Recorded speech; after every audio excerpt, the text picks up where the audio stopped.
Hello la famille et bienvenue encore dans ce nouveau numéro. Alors aujourd'hui nous allons tout simplement voir ce qu'on appelle les techniques de vente. Ça c'est la première partie. Voilà la première partie sur les techniques de vente parce que on vient de terminer le thème sur l'élevage et la santé animale. Donc si c'est la première fois dont vous voyez, c'est-à-dire que ces enseignements, il faut tout simplement vous abonner et activer la cloche de notification pour voir toujours nos différentes vidéos. Donc au niveau des techniques de vente, il faut savoir que les techniques de vente, c'est ce qu'on appelle l'ensemble, c'est-à-dire que des techniques, l'ensemble des moyens, l'ensemble des chemins et des canaux que le vendeur met en place afin de pouvoir être, c'est-à-dire qu'un vendeur agréé, afin de pouvoir être un vendeur à succès. Voilà. Donc, au niveau de la gestion et stratégie commerciale de marketing, nous allons voir tout simplement qu'est-ce qu'il faut. D'abord, premièrement, il faut se poser la question pourquoi tu vends. Est-ce qu'on vend là? C'est pourquoi. On vend, premièrement, ce n'est pas pour chercher de l'argent, non.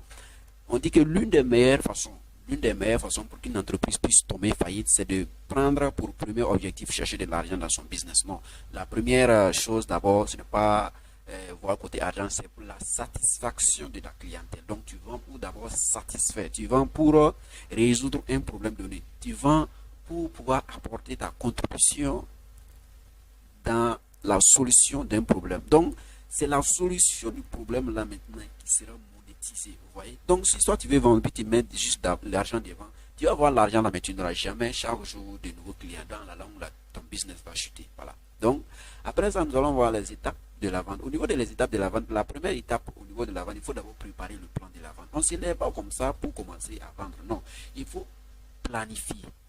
Il faut planifier. Il faut faire une préparation du plan de la vente. Voilà. Par quel moyen tu veux c'est-à-dire que tu veux passer pour vendre. Tu veux vendre où? Tu veux vendre à quel moment? Tu veux vendre à qui? Quelles sont tes cibles? Donc c'est naturellement ces différents chemins, ces différents canaux là qui vont te permettre, voilà, de ne pas être trop concentré sur un seul, c'est-à-dire qu'un seul chemin ou de ne pas être trop concentré sur un seul canal. Vous voyez un peu? Donc ça veut tout simplement que il faut faire un plan. Il faut faire un plan. Et le plan là diffère, c'est-à-dire que d'un produit à un autre, le plan diffère d'une société à une autre, le plan diffère d'un quartier à un autre. Voilà. Il y a plusieurs plans que tu peux diriger. Après, nous allons voir les plans. Après ça, il y a ce qu'on appelle la prospection. Il faut faire la prospection. La prospection, c'est quoi? Trouver des gens, c'est-à-dire qui sont censés, ou qui seront censés d'acheter ton produit, ou bien d'acheter ton service. Vous voyez un peu? Donc, il faut faire ce qu'on appelle la prospection. Prospecter ne veut pas dire, c'est-à-dire que faire un travail vain. Non, il faut toujours faire la prospection. Après, c'est-à-dire que ce niveau, faire ce qu'on appelle la prise de contact. Il faut prendre les contacts avec les clients. Il y a des gens, quand ils veulent par exemple se lancer dans la vente, ils n'aiment pas, c'est-à-dire que prendre contact avec les clients. C'est-à-dire qu'ils veulent juste s'asseoir et laisser que le client même se déplace venir lui le voir. Non, même si le client se déplace venir, toi tu vois là, il faut mettre en place ce qu'on appelle une fiche de suivi afin que non, chaque client qui vient acheter, que ce soit en gros, en détail là, et si le client est un peu fidèle, il faut, c'est-à-dire que l'enregistrer, il faut l'enregistrer parce que plus tard tu auras besoin de ces différentes critiques de ce client là afin de pouvoir toi-même aussi augmenter ton service, afin de pouvoir toi-même augmenter ta vente ou afin de pouvoir toi-même augmenter la qualité, voilà, de ton produit. Voilà.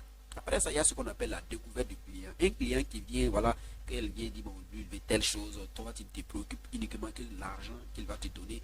Mais il va te donner l'argent là, mais après, là, sur laquelle il n'est pas totalement salé, il ne va pas venir, il ne va plus revenir. Ouais, non.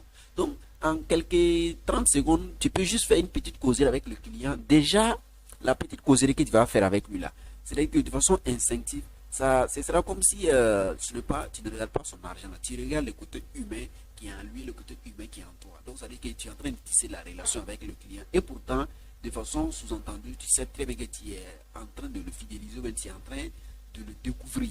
Pour que les jours à venir, il puisse en tout cas être toujours chez toi, il puisse toujours passer chez toi pour acheter tes produits. Voilà. Après, il y a l'argumentation commerciale. L'argumentation commerciale, c'est tout simplement quand quelqu'un vient, on ne se l'est pas dit, voilà, ça fait 25, ça fait 100 francs, ça fait 1000 francs, 1000 francs. Non, non. Il faut d'abord lui montrer que non, d'abord la personne est la bienvenue. Voilà. Après la bienvenue, il faut lui montrer que la personne est arrivée au bon endroit et au bon moment et avec la bonne personne. Là, la personne, quand elle va acheter également le produit, mais la personne ne sera pas dessus. Il faut élever comme ça, commencer à enlever et puis lui donner. Non, ça ne marche pas comme ça, ok? Il y a le traitement des objections. Il y a certains clients, quand ils achètent ton produit, ils partent. Plus tard, il revient te dire, ah bon, j'ai acheté tel produit, j'ai acheté telle chose.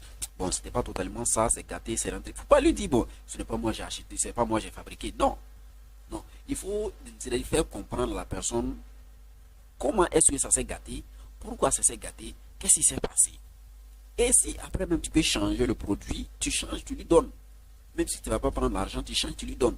En réalité, la personne va penser que tu es idiot, tu n'es pas idiot, non. Quand tu fais comme ça, la personne va toujours mettre en tête que ah, la personne m'a aidé, donc à tout moment là, je vais passer chez cette personne-là pour acheter voilà, mes différents produits, mes différents besoins. C'est comme ça se passe. Donc il faut toujours prendre en compte les objections de la clientèle. C'est comme ça se passe. Après ça, il y a la négociation commerciale. Donc si la personne vient, même si toi tu dis ça fait 1000 francs, la personne dit qu'elle a 500, pour lui dire que non, même ça là, moi-même je ne gagne même pas plus encore à 500. Ça ne se passe pas comme ça. Il faut faire comprendre à la personne que non, les 500 là c'est bon, 500 là c'est en tout cas c'est bon. Mais si la personne peut ajouter encore un peu, c'est meilleur. Faut pas lui dire non, que moi-même je ne trouve pas en gros comme ça. Non, tu es en train de frustrer la personne. Tu frustres la personne. Voilà. Donc il faut savoir en tout cas bien parler pour que le client, même s'il a ses 1000 francs, parce qu'il y a des gens, par exemple, tu peux dire que tel produit ça fait 1000 francs, la personne dit qu'elle a 500 et pourtant la personne a 1000 francs. Tu vas dire que bon, ok, 500, elle donne l'argent. La personne a levé 1000 francs de théorie. Tu seras obligé de lui donner 500 parce que vous êtes entendu sur 500, vous voyez. Donc quand tu négocies bien, à la longue, la personne va, c'est-à-dire que ajouter un peu, jusqu'à toi aussi, tu vas gagner ton candidat. Voilà. Après ça aussi, il y a la conclusion de la vente. La conclusion de la vente, tout le monde sait très bien que chaque soir, il faut faire ce qu'on appelle l'inventaire. Les produits qui sont sortis, les produits qui sont rentrés, l'argent qui est rentré, les bénéfices qui sont là. Donc, il faut tout disséquer et faire ce qu'on appelle une fiche de suivi. Une fiche pour suivre l'évolution de tes produits, pour suivre la sortie de tes produits. Quand tu vas faire ça à la longue, là, tu verras très naturellement que, voilà, ton commerce de jour en jour, ça va avancer doucement, doucement. Et la prise de congé, tout simplement, c'est voilà, observer une pause, se reposer un peu, puis commencer maintenant le lendemain. C'est comme ça. Et la fidélisation, maintenant, les clients, tout le monde le sait très bien qu'un client qui n'est pas fidèle, là, à la longue, là, ça ne va pas donner. Voilà, un client qui n'est pas fidèle à la longue, ça ne va pas donner. Donc, il faut toujours chercher à fidéliser le client. Et la fidélisation du client, ne vient par plusieurs moyens. Par exemple, si la personne a acheté quelque chose qui est de 100 francs, tu lui donnes quelque chose de 25, mais une petite chose qui n'en est même pas 25. Donc, ça va l'encourager à toujours passer chez toi pour voilà, acheter ton produit et ça va l'encourager à toujours être chez toi parce que si la personne vient chez toi, déjà l'accueil c'est très génial. La façon dont tu l'accueilles, la façon dont tu causes avec lui, c'est très intéressant. Voilà. Quand tu mets tout ça en place, tu verras que naturellement ton commerce, doucement, doucement, ça va avancer. Les différents problèmes que tu vas rencontrer, tu vas toujours te focaliser sur tes petites expériences passées et pouvoir toujours encore avancer. C'est comme ça. Donc nous allons nous arrêter là au niveau des 10 étapes et encore la prochaine séance, nous allons passer maintenant à la prochaine étape. N'oubliez pas de vous abonner à la chaîne et activer la cloche de notification. Ça nous fera en tout cas chaud au cœur.